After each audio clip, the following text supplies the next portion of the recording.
5월은 가정의 달입니다. 그래서 앞으로 몇 주간 우리들의 가정이 어떻게 하나님의 기쁨이 있는 가정이 될 것인가 말씀 나누고자 합니다.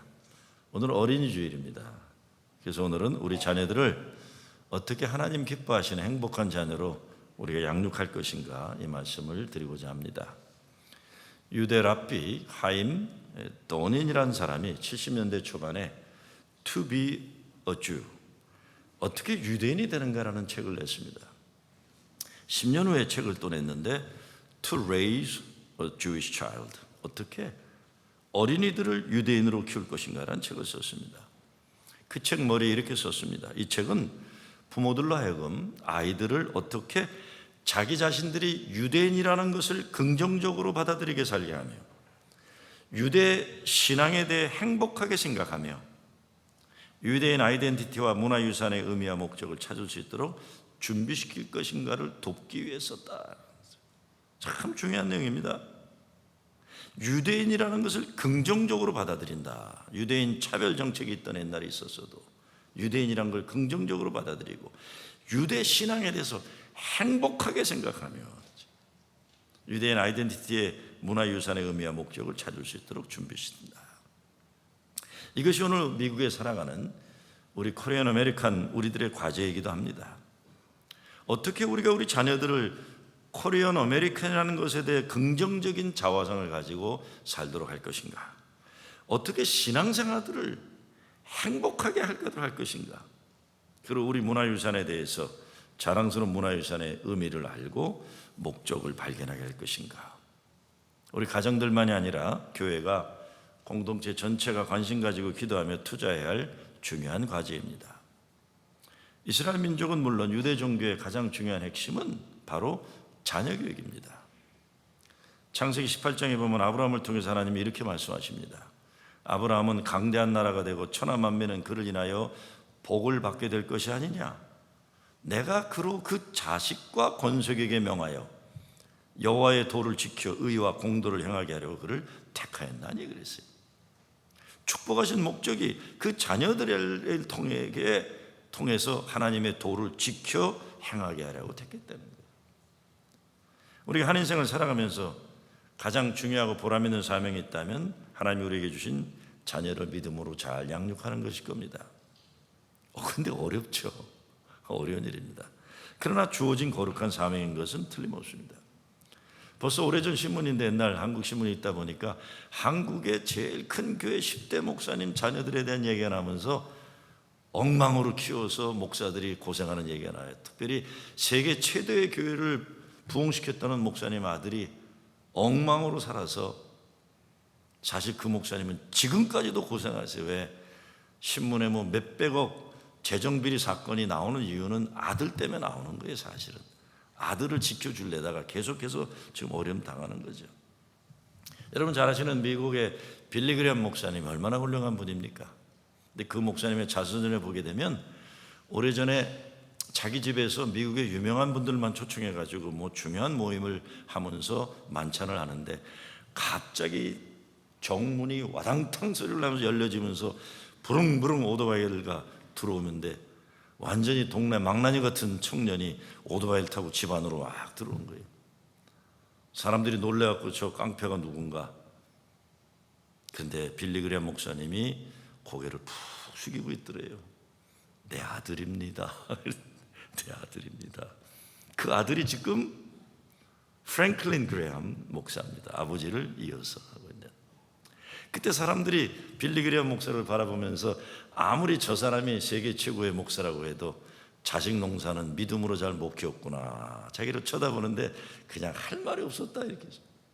지금 그 아들은 아버지의 뒤를 이어서 훌륭한 일을 하고 있는 것이죠. 자녀 교육은 아무도 장담하지 못하는 겁니다. 오직 하나님의 은혜에 의지하면서 최선을 다할 뿐입니다. 더 근본적인 질문을 던지자면 과연 잘 키운다는 것이 뭐냐라는 문제를 생각해야 합니다.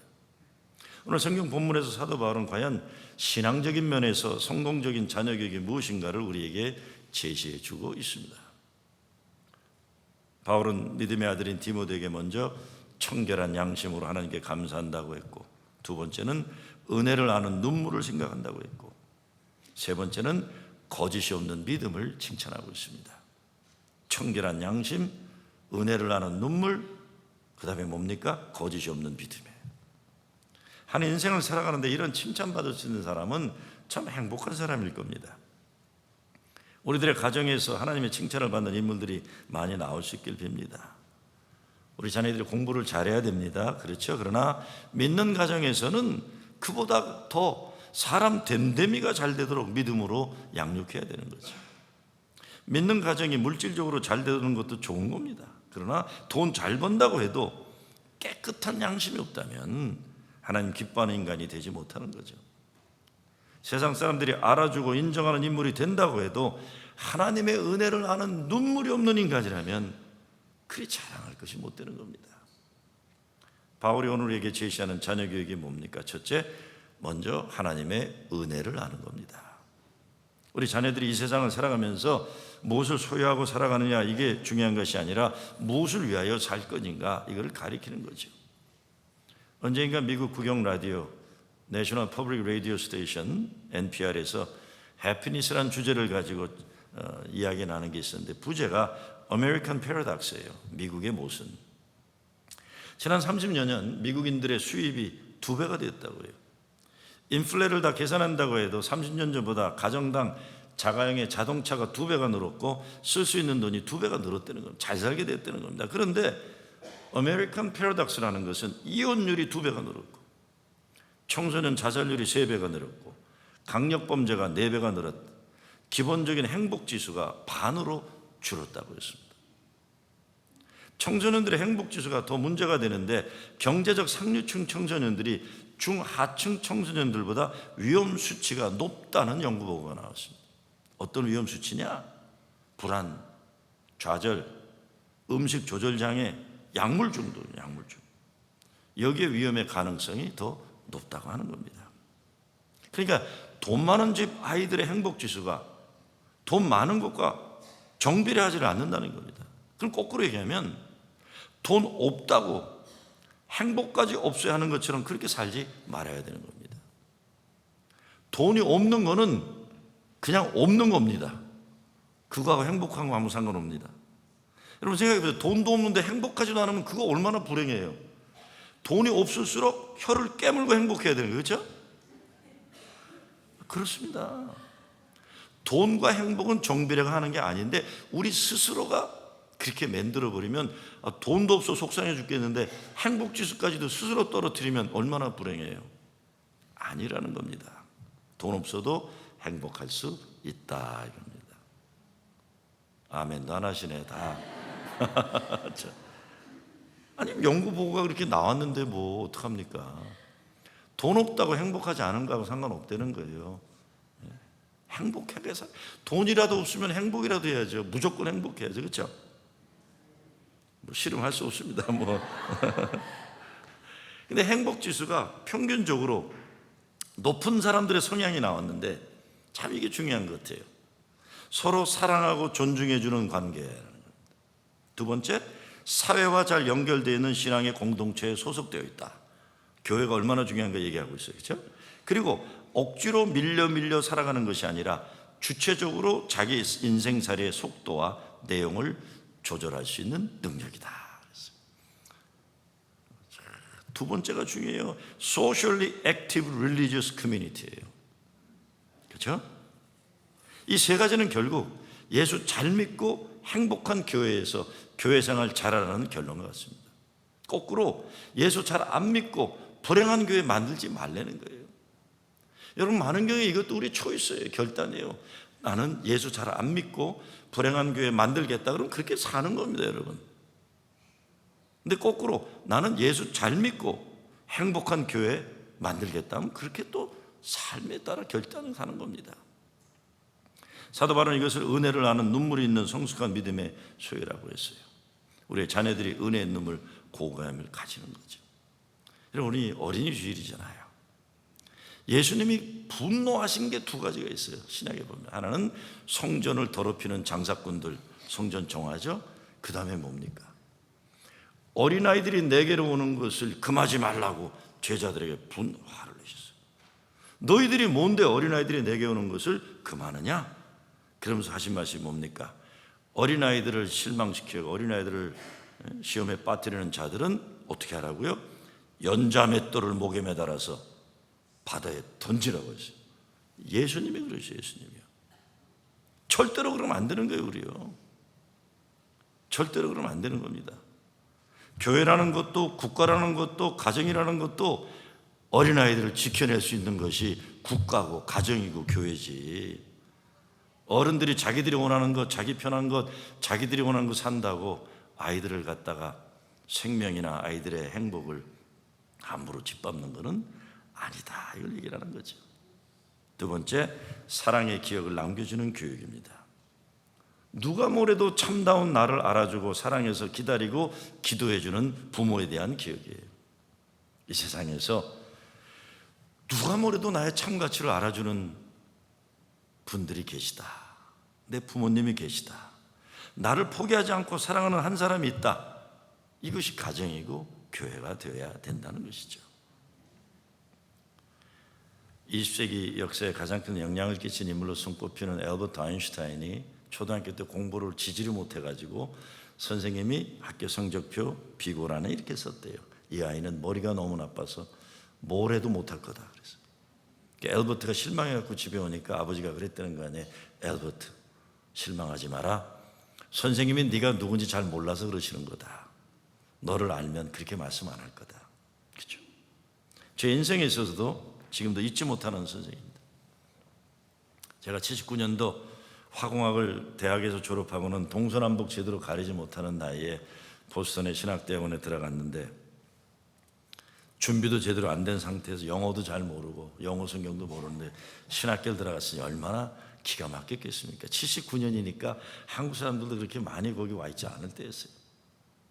자존심 하나도 없고 그렇지만 꿈은 살아있어서 보스턴 대학 메인 그 센터에 가면은 마틴 루터 킹 평화 노벨상 받은 거 기념탑인데 거기다 손대고 기도해. 하나님, 나도 이 사람처럼 훌륭한 사람 되게 해주세요. 기도하고는 수업에 들어가지만 수업은 잔인한 현실이에요. 알아듣지 못하겠고.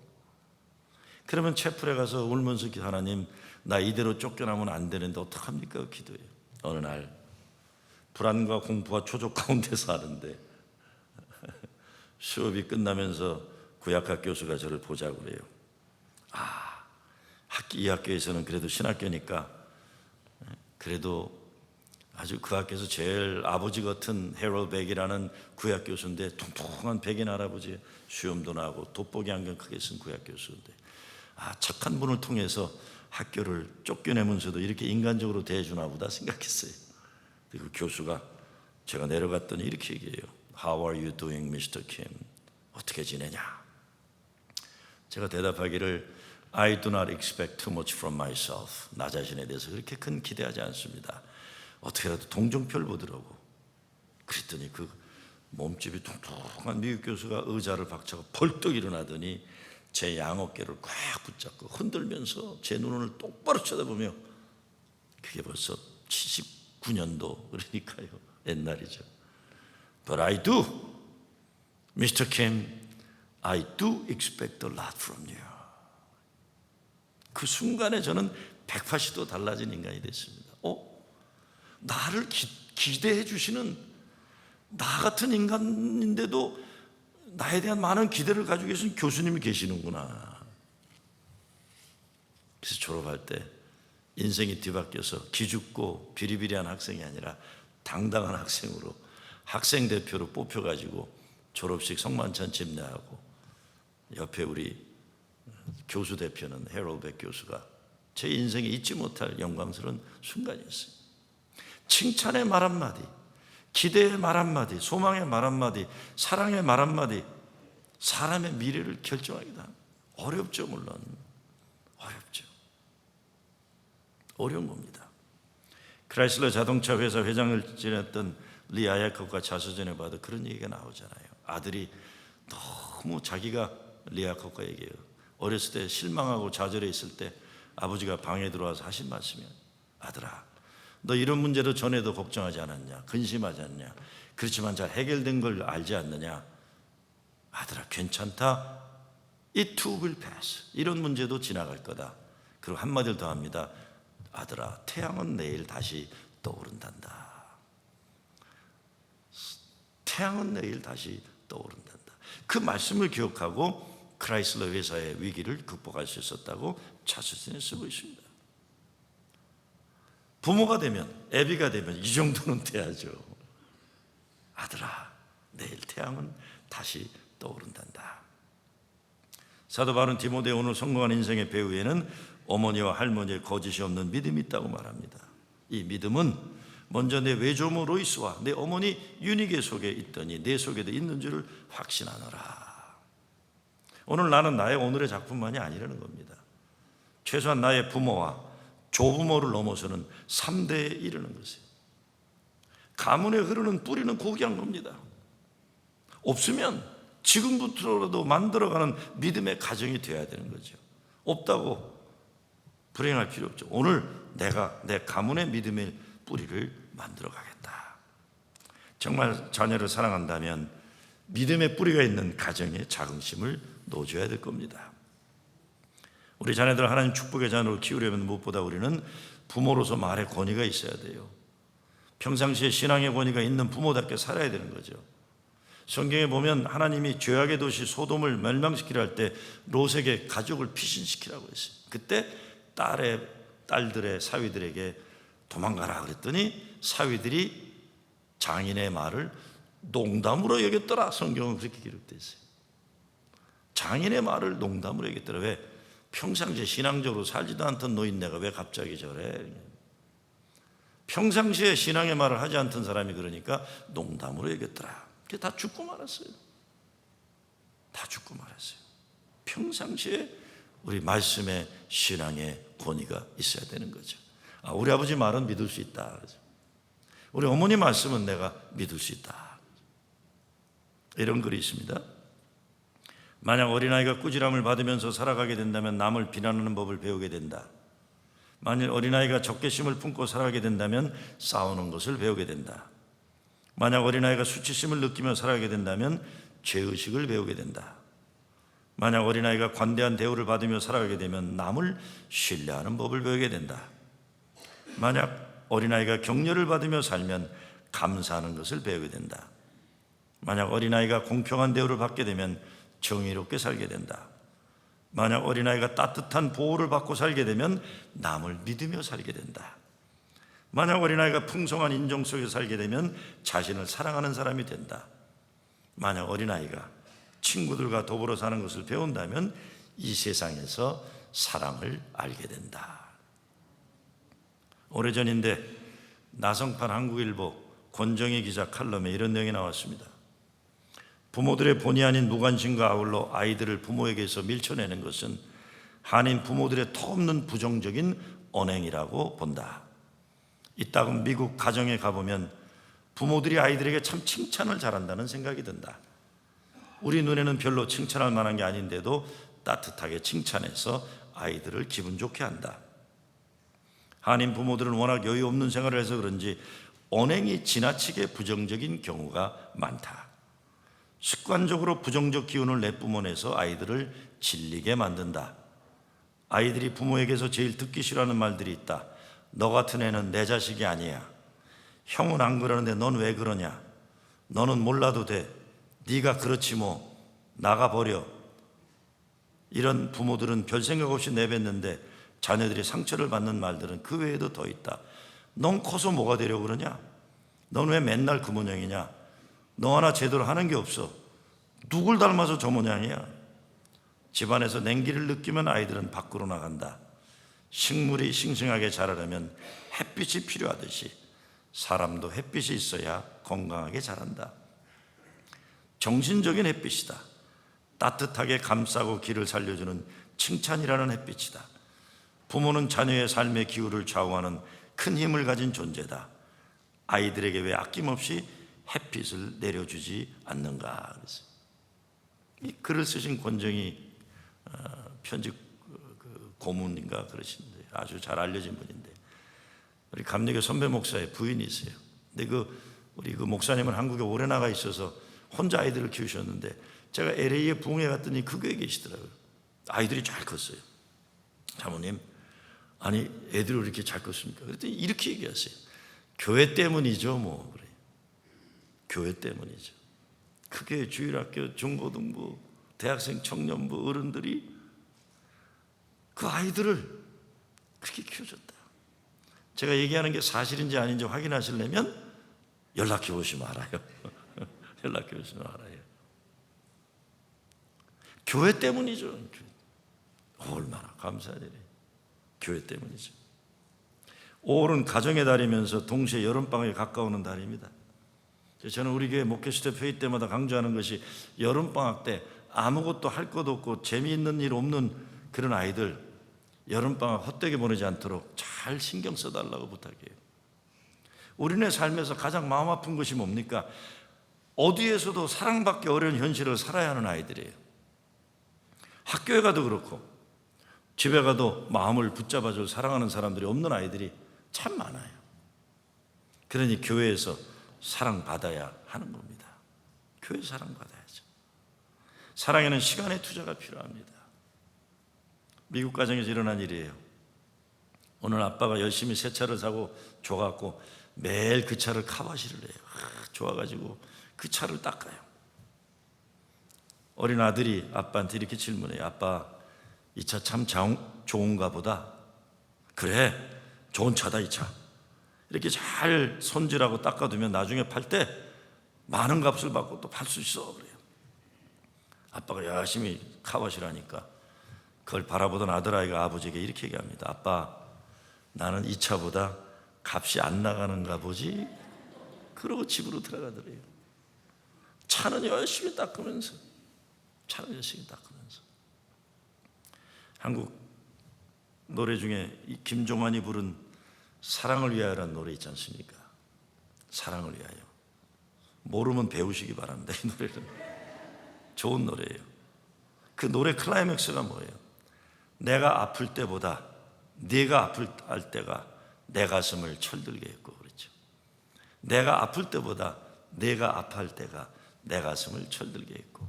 이거 물론 연인들의 이야기지만 이게 부모의 마음이잖아요. 이게 부모의 마음인 거 부모들은 알잖아요. 내가 아플 때보다 내가 아파할 때에 내 가슴을 철들게 했다. 우린 자녀를 키우면서 성숙해지는 거예요. 내가 아플 때보다 내 자녀들이 아플 때 우리는 더 아픈 것에 참을 일을 알게 되고 사랑받기보다 사랑하는 것이 훨씬 귀한 것임을 깨닫는 거죠. 부모가 되려면 이 기본을, 저는 가끔 말씀드리지만 40대 중반 50대 초반 남자들이 와서 목사님 이럴 줄 알았으면 그렇게 안 살았습니다 하는 사람들 참 많아요. 열심히 돈 벌어서 가정을 지킨다 했는데 나중에 보니까 가정이 깨어진 걸 많이 보는 거예요. 어느 목사의 이런 고백이 있습니다.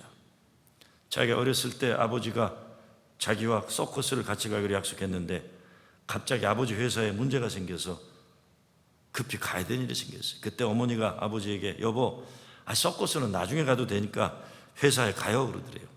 그런데 아버지가 이렇게 말을 하더랍니다. 여보, 서커스는 다시 돌아올 수 있지만 저 아이의 어린 시절은 다시 오지 않는 거예요. 사업도 중요하지만 아이들과의 약속은 내가 지켜야 되겠어. 그날 아버지의 말을 듣고 평생 그 말이 깊은 사랑이 되어 자기에게 힘이 되었다고 말하고 있습니다. 제가 오늘 자꾸 교회 빠지는 젊은 권사한테 뭐라 그랬어요. 아니 뭐 이렇게 자꾸 놀러 가느라고 교회를 빠지냐 그랬더니 목사님 애들이 방학이라서 할 수 없이 갔다 왔습니다. 그래서 평상시에 잘하지 뭘 평상시에는 안 하고 갑자기 이렇게 뭐 교회 자꾸 빠지면서 그러냐 그랬더니 저를 보면서 뭐라는 줄 아세요? 평상시에 잘못하니까 방학 때라도 잘하려고 그러는 거예요. 뭐라고 얘기하겠어요? 정말 제 경험으로 봐도요, 저는 정말 아버지가 일찍 돌아가시기 때문에 같이 시간을 보낼 거에 영원히 남아있는 게 아니에요. 같이 그런 게 아니잖아요. 그 귀한 시간들이요. 마지막으로 하나님 말씀으로 거짓이 없는 믿음을 어떻게 키워줄 건가? 디모데 어머니 유니게는 유니스죠. 유대인이면서 헬라 사람과 결혼했어요. 말하자면 믿지 않는 남편과 결혼한 거예요. 그러나 아들의 교육은 믿음으로 양육하기를 포기하지 않았다는 거예요. 열심히 성경을 가르쳤어요. 그래서 디모데후서 3장 15절에 보면 이렇게 말합니다. 바울이 또 내가 어려서부터 성경을 알았나니 성경은 능히 너로 하여금 그리스도 예수 안에 있는 믿음으로 말미암아 구원에 이르게 하는 지혜가 있게 하느니라. 내가 어려서부터 성경을 알았나니. 이 큰 축복이죠. 이 축복의 기회를 포기하지 않는 부모들이 되어야 하는 것이죠. 이렇게 되려면 부모들부터 성경 공부를 열심히 해야 되는 거죠. 교회 다니면서 성경 공부가 담쌓고 다른 거 열심히 하면 본인 신앙 성장이 안 되는 것은 말할 것 없고 신앙적으로 살지 않으니까 신앙의 아름다운 열매가 있기 어려운 겁니다.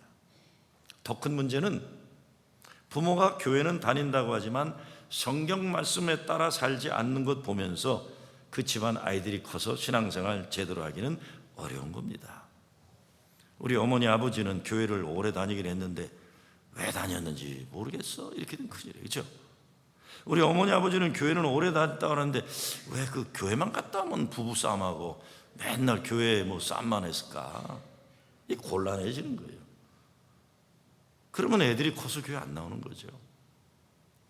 우리 어머니 아버지는 행복했다. 인생의 어려운 고비 때마다 어머니 아버지 생각하면서 야 나도 교회 다시 가야겠구나. 그래야 행복하겠구나. 교회에서 예배 잘 드리고 성경 공부 열심히 하고 예수님 가르침 실천하는 일로 바꾸지 않고 다른 것으로 시끄럽고 바쁘면 결국 시간 지나 교회도 망가지고 가정도 망하는 겁니다. 성경 공부 열심히. 마지막으로 내 자녀만 귀한 것이 아니라 우리는 교회에서 함께 우리 모두의 자녀들을 잘 키워하는 사명이 있습니다. 교회에 있는 우리의 아이들이 다 하나님이 우리에게 맡긴 자녀들입니다. 저는 어린 시절 교회가 없었으면 여러모로 신변 잡기가 좋아하다가 인생 고달프게 살았을 거예요. 아버지는 제가 어린 시절 60년 초반 이미 미국 유학 가서 저와 같이 시간을 지낸 날이 별로 없었어요. 어머니는 일해야 되니까 나가 계시고 그래서 학교 갔다 오면 가방 집에다 던져놓고는 쏜살나게 교회로 갔어요. 교회 가서 탁구도 치고 저녁이 돼도 집에 안 가고 우리 목사님 사택 주변을 빌빌 돌아요. 사택이라 하지만 담이 낮았으니까. 그러면 제가 뱅뱅 도는 걸 알으니까 우리 식사 시간 되면 사택에서 정호야 들어와 그러면 그냥 한 번도 거절해 본 적이 없어요. 저는. 그 집에 가가지고 꾸역꾸역 먹고 그리고 이제 늦게 집에 가는 거예요. 그때 우리 강신재 목사님 우리 목사님인데 아들 강석대 장로 아들이 지금 두루신학교 와 있다고 그러더라고요. 제가 요즘 요만큼이라도 사는 거는 정말 교회가 나를 키워줬기 때문이에요. 교회가 나를 키워줬어요. 이런 이야기가 있어요. 어릴 때부터 몸이 작고 또 아버지가 누군지도 모른 채 어렵게 살면서 동네에서 항상 왕따 당하고 이렇게 구박당하던 애가 하나 있는데 어려운 시절을 보냈는데 12살 되었을 때 그 동네 교회에 어느 젊은 목사님이 새로 담임 목사가 돼서 온 거예요. 근데 소문이 나기를 그 목사는 사람들을 잘 받아주고 그런다는 좋은 소문이 난 거예요. 그러니까 12살인데 교회 가본 일은 없지만 혹시나 해서 그 아이가 어느 날 교회 가보고 싶은 마음에서 교회를 간 거예요. 맨 뒤에 앉아서 얘기 듣다가 축도하면 쏜살같이 도망 나오듯이 집으로 가곤 했는데 12살의 아이가 몇 주 동안이지만 교회에 오면서 목사님 설교를 듣다가 어느 날은 너무 설교에 감동을 받아서 그냥 그 자리에 앉아있고 말았던 거예요. 축도가 끝났는데 나가려고 그랬더니 사람들이 이미 있어서 못 나가고 있는데 목사와 악수를 하게 됐어요. 그때 목사가 그 12살 아이를 보더니 아버지가 누구냐? 그런 거예요. 그때는 옆에 있던 사람들이 좀 당황한 거예요. 이거 얘 아버지가 없는데 이거 어떡하나 이렇게 된 거예요. 그때 목사의 얼굴이 미소가 확 번지더니 이렇게 얘기하더래요. 목사가 그래 난 네가 누구 아들인지 금방 알겠다 그러는 거예요. 너 아버지 꼭 닮았구나. 그러니까 옆에 있던 교인들이 진짜 당황한 거예요. 이거 어떡하나. 그때 목사가 이렇게 얘기하는 거예요. 너 하나님의 아들이지? 네 얼굴 보니까 하나님과 꼭 빼닮았구나. 얘가 막 도망 나오듯이 나오니까 뒤에 대대고 목사가 소리를 질러요. 이제부터 너 하나님의 아들답게 훌륭하게 살아라. 여러 해가 흘렀어요. 그 소년이 테네시 주지사를 지낸 벤 후퍼가 된 거예요. 훗날 주지사 벤 후퍼가 이렇게 말했습니다. 그날 그 목사님을 만나 내가 하나님의 아들이라는 말을 들었던 바로 그날이 테네시 주의 주지사가 태어난 날이었습니다. 미국의 대작가 막 트웨인이 이런 말을 합니다. Keep away from people who try to belittle your ambition. Small people always do that. But the really great make you feel that you too can become great. 너의 꿈을 작게 만드는 사람들을 멀리해라. 작은 사람들은 항상 그렇단다. 정말 큰 사람들은 너에게 너도 큰 사람이 될 수 있다고 깨닫고 느끼게 해준단다. 우리 모두는 우리가 하나님의 사랑을 받은 자녀라는 자기 존재 확인이 있을 때 재구실할 수 있고 실력 발휘를 하며 살 수가 있습니다. 가정은 난 널 사랑한다. 이 가르치는 학교죠. 교회는 더욱 그렇습니다. 예수님이 너를 사랑한다. 끊임없이 가르치시는 학교가 교회인 것입니다. 우리의 자녀들을 은혜의 눈물, 청결한 양심, 거짓 없는 믿음의 자녀로 잘 양육하는 여러분 되시길 주의 이름으로 축원합니다.